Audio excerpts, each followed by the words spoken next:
We can see Nationals leader David Littleproud. There he is, right on cue. Cross to him. Matt. I hope we're ahead, mate. We're losing because I'm not playing. Nothing like self-confidence. Well, look, thank you, and thank you for coming to the lock-up. I thought it was really important that we explain the why of where our position has landed today.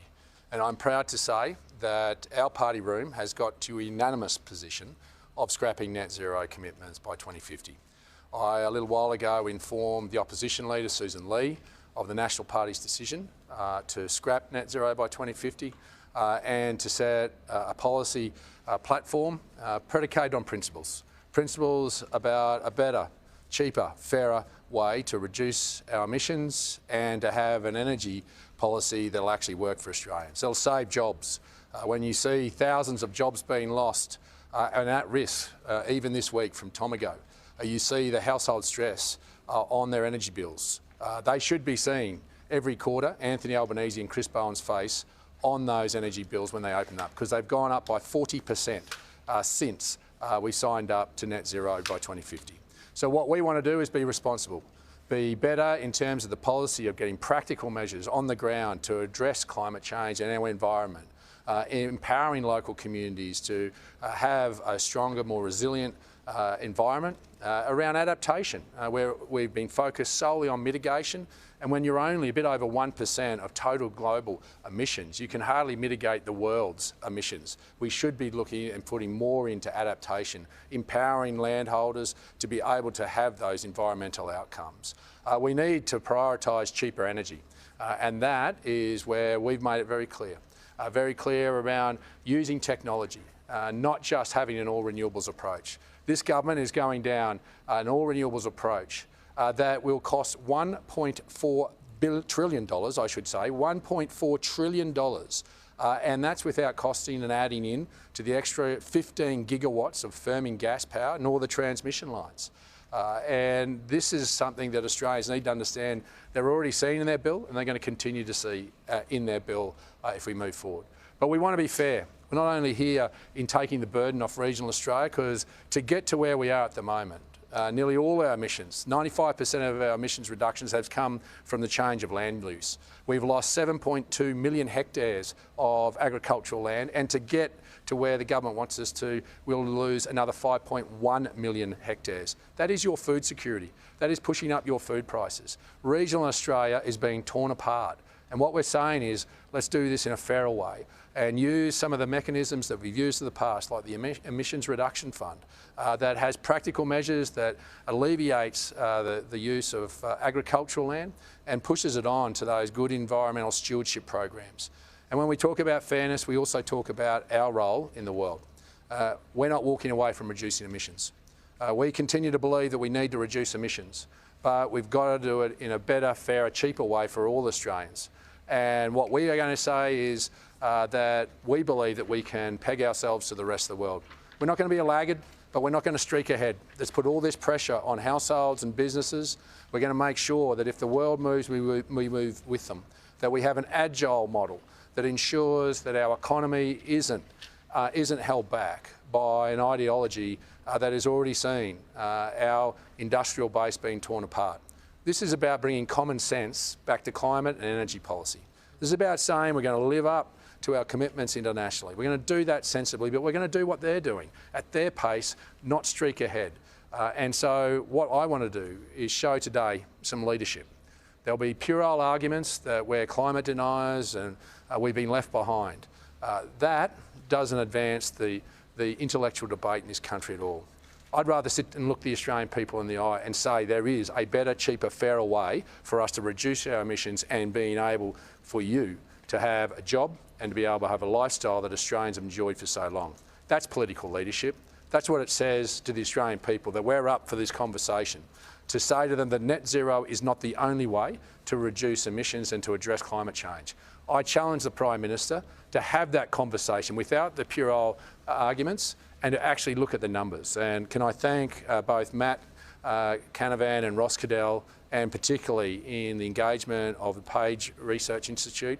and what Jared Holland, the CEO, has been able to present to us. This has been a long process. It started in June, straight after the election, a unanimous decision of our party room to go down this process, but we are now at the juncture where we can make that commitment that we are now scrapping net zero by 2050. I'll ask my Deputy Kevin Hogan to say a few words.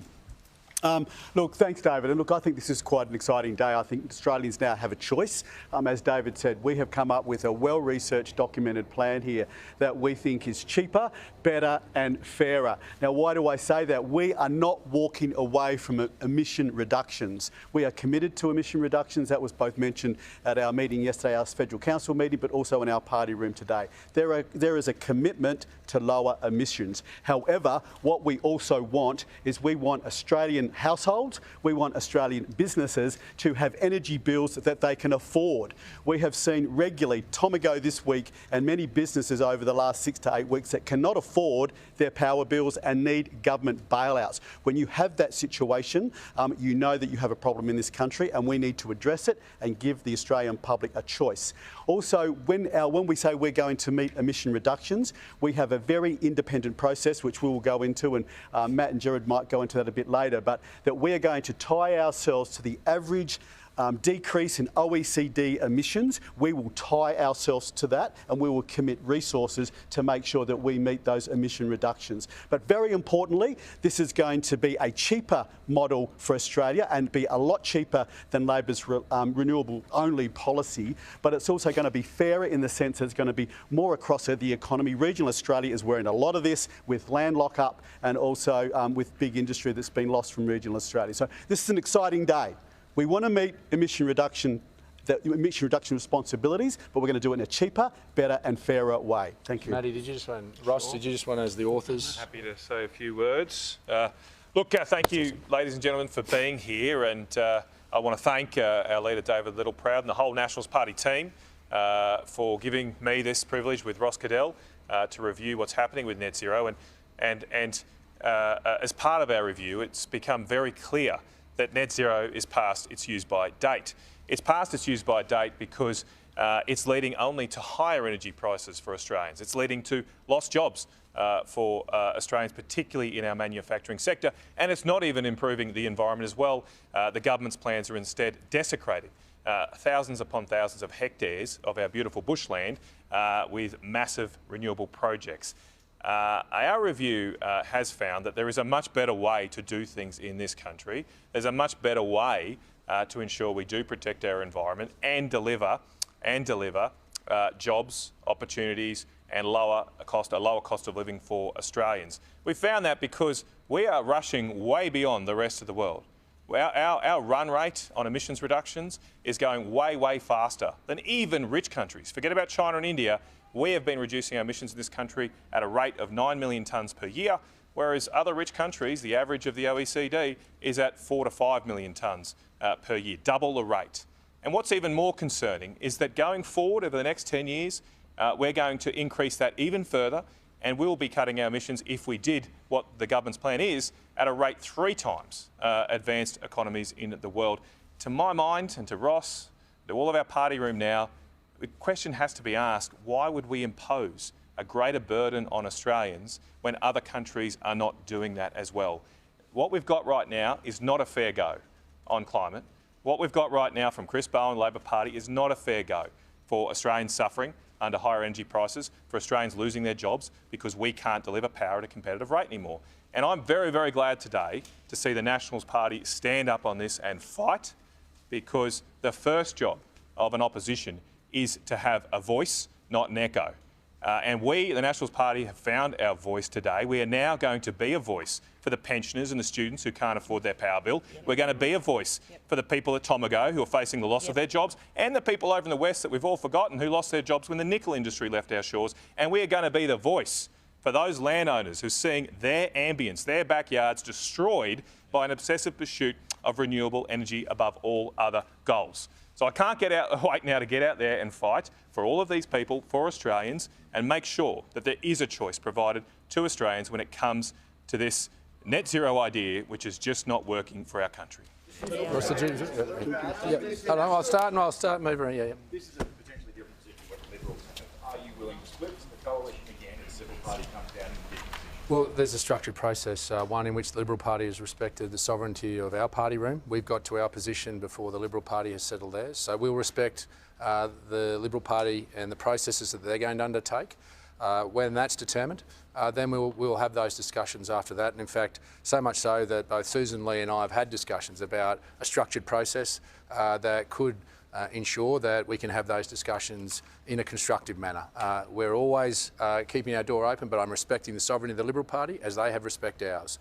But we have got to this position because of the hard work that we were prepared to start back in June, because we knew that it was important for us to finalise a position. Wherever the Liberals come, we will respect that. We'll give them the environment and space to do that. But we've got ours. I can only determine what happens to the National Party, not the Liberal Party. After that, the one thing you can be sure of is we'll be constructive, but we have clear principles that we are setting ourselves up to today. You're not going to negotiate some kind of back down where you are. Well, I think it's unwise to be preemptive about where the Liberal Party may get to. I don't know the inner workings of the Liberal Party, don't care to, but I'll let them and create the environment for them to get to their position. That's leadership. That's the mature thing to do, is allow them to do that. Phil? So, David, further to that, do you see it as plausible? Because a lot of the Liberals want still some mention of 2050, some mention of net zero. Do you see it plausible the remaining coalition, but the parties have separate policies? Well, again, let's not go into hypotheticals. Let's see where the Liberal Party gets to, and we'll have those constructive conversations then. I don't intend to have a running commentary on the Liberal Party and their processes. They haven't on ours, and I think it's important to respect that. That's what a good coalition should do. Mr. Littleproud, are you disappointed Barnaby Joyce wasn't in attendance at today's party room meeting? He says the relationship's deteriorating. Is today hopefully an olive branch for him to come back by scrapping net zero? Well, he was issued an invitation, and it would have been great for him to be in the room. He's still a member of the National Party, and I think he would have contributed greatly to our room today. The offer is there. He can walk in to our party room and continue to be part of our party room. The process that we completed today was one that he and the rest of us all voted on, was the unanimous position of the process that we would undertake to get to this point. So he's welcome back and to contribute further as we move forward without a shadow of doubt. Mr. Littleproud, do you concede I'll keep coming, you won't miss out. Do you concede that although this policy that you've come up with today may play well in your electorates, it probably won't in inner city seats, the seats that ultimately the coalition does need to win back if you and the Liberals want to end up in government? Well, with all due respect, we're still committing to reducing emissions, which is what people in metropolitan Australia and regional Australia want. We're committing to reducing their energy bills with a sensible energy policy that is technology agnostic, to the sense of getting the best technology into the grid.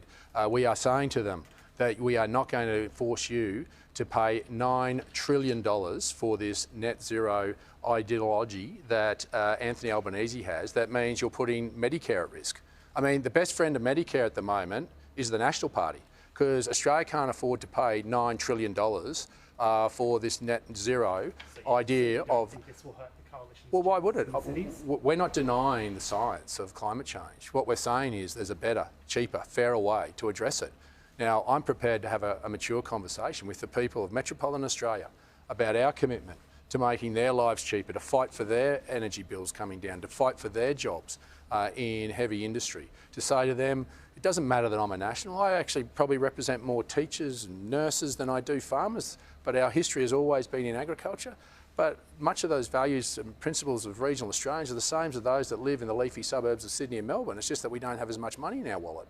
So the reality is, I'm saying, we're not walking away from reducing emissions. We're using common sense and bringing common sense to this debate, and saying to your fellow Australians, particularly those in those leafy suburbs, to appreciate and understand the burden you're asking regional Australians to bear. When you talk about what is being imposed on us out there, already have lost 7.2 million hectares of our income, now another 5.1 million hectares. I just say to them, they can rail against 8 wind turbines at North Head, and I'm with them. But why wouldn't you do that for us? When our livelihoods, when our families are being torn apart, are there two classes of Australian? No. We are all given equal value in this country, and I say to them, we are committed to reducing emissions. We're simply saying, open your minds up to a better, cheaper, fairer way to achieve it. Mr. Littleproud, Oh, sorry, yeah. Thank you. What was Sussan Ley's reaction when you informed her of the policy platform?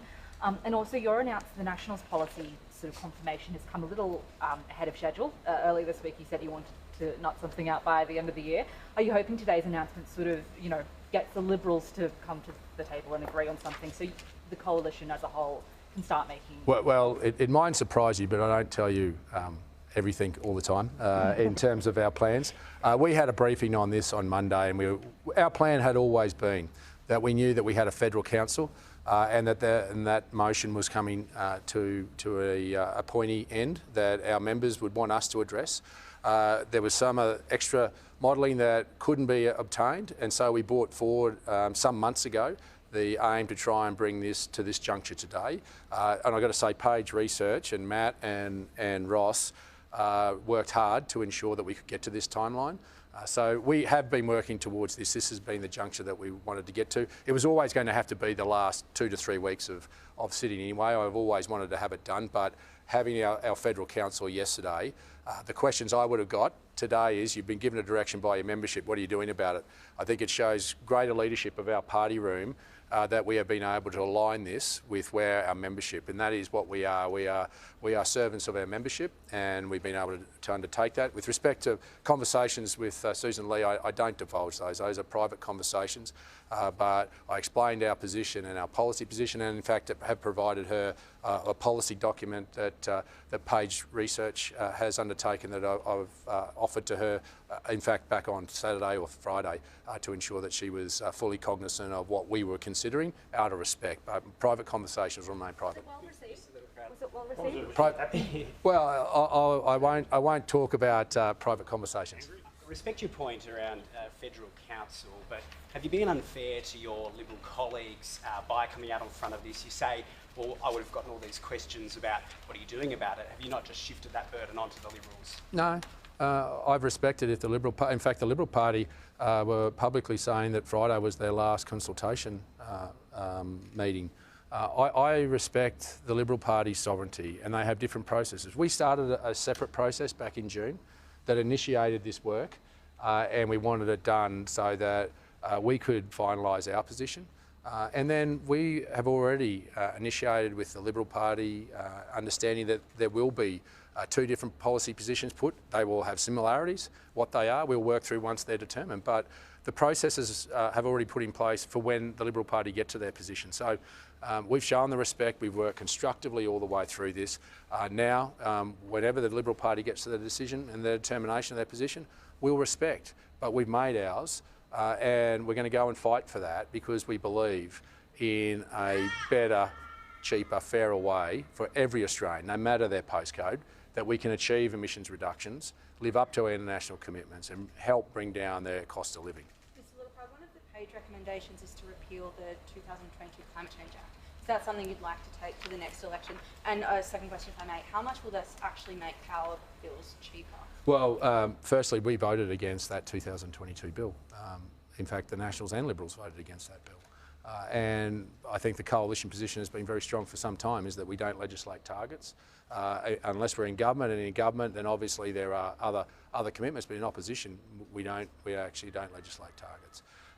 So with respect to that, I don't think that's a shattering. I myself sat in that chamber and voted against it, so there is no issue. And the first question, sorry, was? And what kind of actual impact would this have on power prices? Well, what we will continue to do now is, now that we have our guiding principles, and you look at things like the ERF being brought back in, but also if we were to take and change the guidelines of the energy regulator in terms of how they determine how energy is generated, instead of bringing into account all these international commitments, but in fact prioritise cheaper energy sources as a priority while still taking into account emissions reductions, then we may see a better outcome with respect of what is our energy mix, as well as things like the capacity investment scheme being extended as it was recommended to things like existing coal-fired power stations and to gas, and to obviously in the long term to take away the moratorium on nuclear. The reality is that's a common sense approach. Those are the tools that are available to us right here and now. Why wouldn't we use them? And if Anthony Albanese was serious, rather than being ideological, Why wouldn't he extend the CIS to existing coal-fired power stations? The Queensland government's just extended the life of their coal-fired power stations. And if you look at wholesale prices and the announcement Bowen talked about last week, the biggest drop in wholesale prices was in Queensland, where coal generation actually was, rather than in South Australia, where they're all renewables. You've alluded to this earlier in the week, which is that the Liberals and Nationals could have potentially different positions on net zero and remain together. How would that possibly be workable? Well, that's conversations into the future. What we've done is settled our position, predicated on a long-standing process that we all agreed to in our party room. I'll let the Liberal Party get to that position themselves, and when they do, we'll sit down constructively, as we have for over 100 years. And that's what you come to with good faith, being constructive in making sure that we can try to find common ground. And that's what we enter all negotiations with, and it stood the test of time. Is it prepared to break up over it? Well, again, I think you're trying to bring hypotheticals into it. Let's just create an environment for the Liberal Party to have their discussions like we have in our party room. And it's been, I think our discussion today was, since The Voice, I think was probably one of the best discussions we had, where all the ideas were just ruminated, and to get to a unanimous position, I think shows the maturity of the National Party in respecting one another, but doing it through a structured process that has served us so well. It was a lengthy meeting this morning. What were the different positions that MPs brought? Were there people with reservations that had to be talked around to this unanimous? No, to be honest, it's probably more to deal with you guys, and it was a unanimous position. But obviously, we are going to. I mean, let's not be naive. The reality is this: Chris Bowen and Anthony Albanese are going to go on this smear campaign.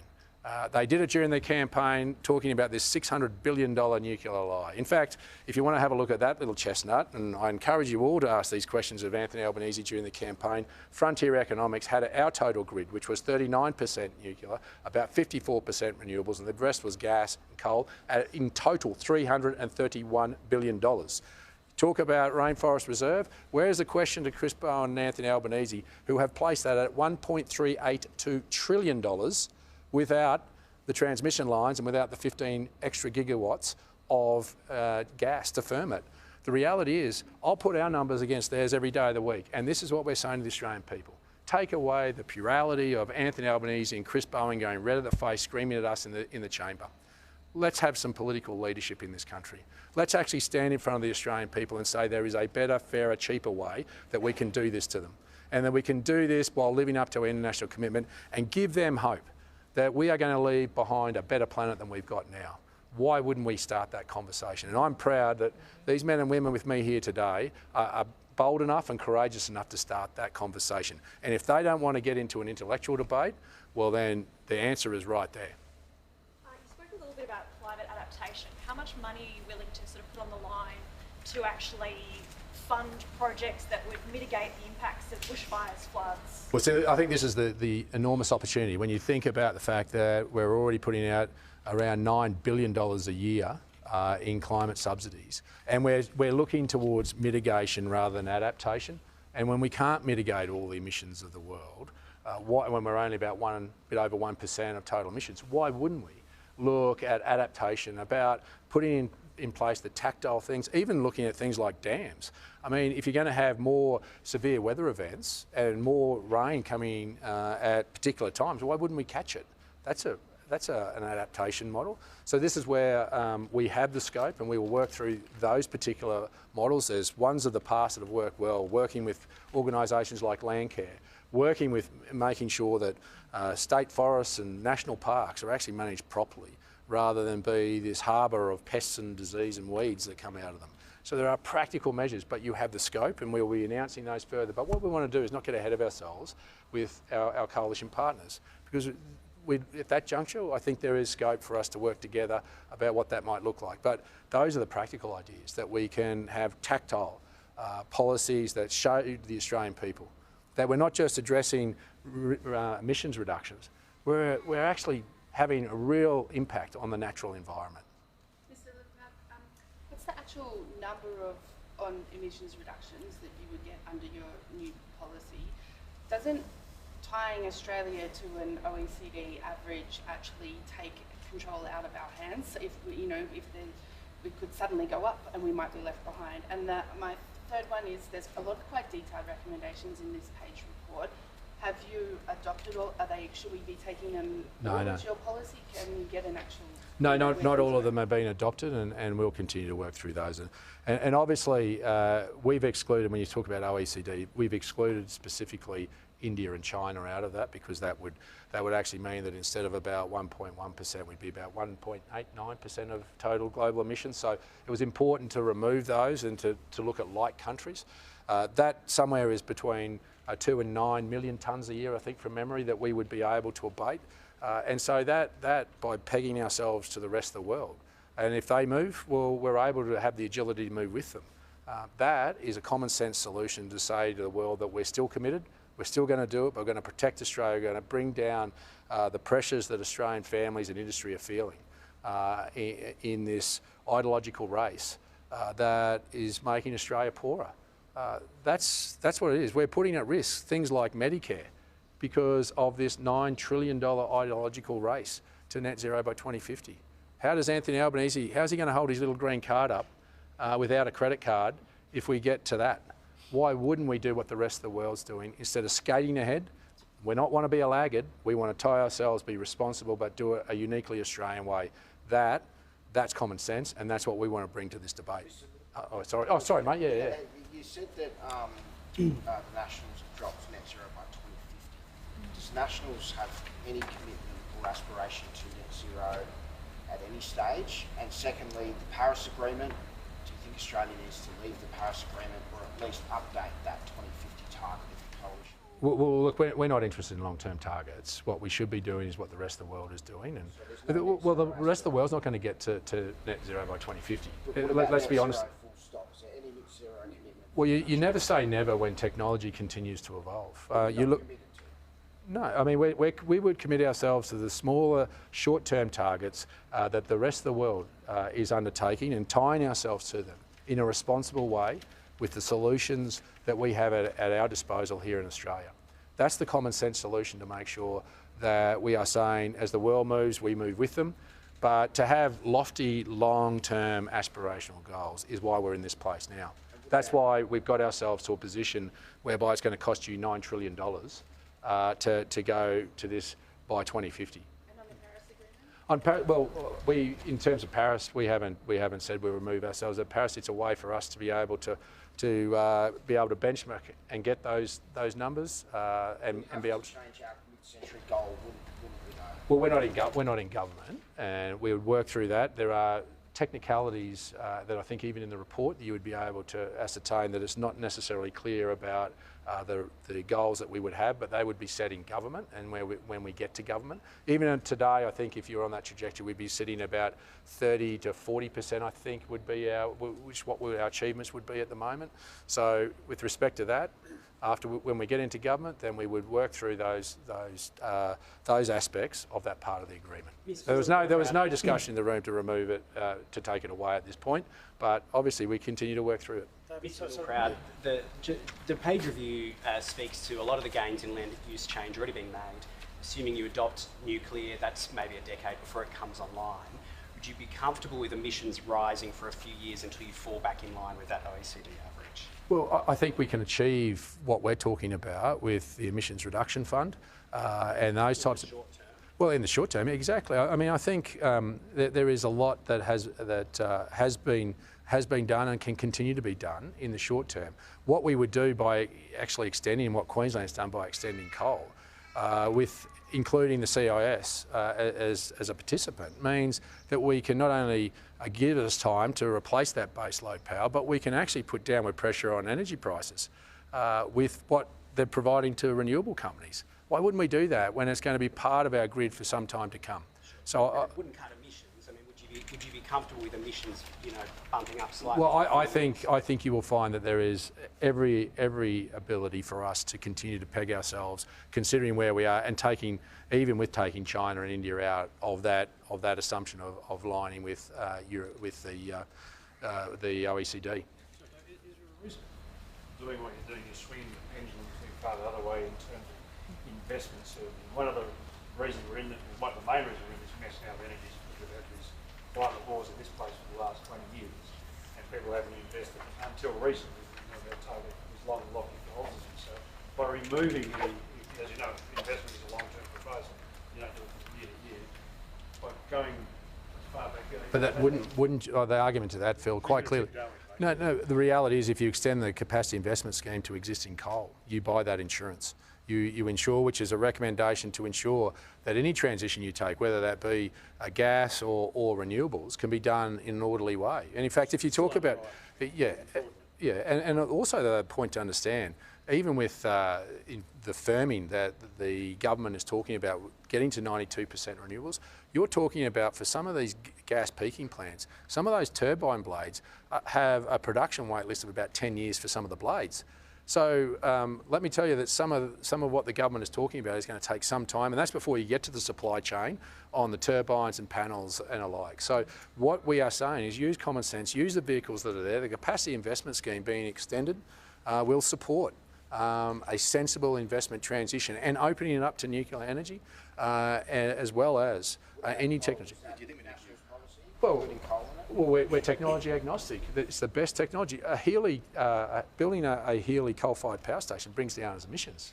You do realise that, and that's before you even think about carbon capture storage, if you add that as an additionality.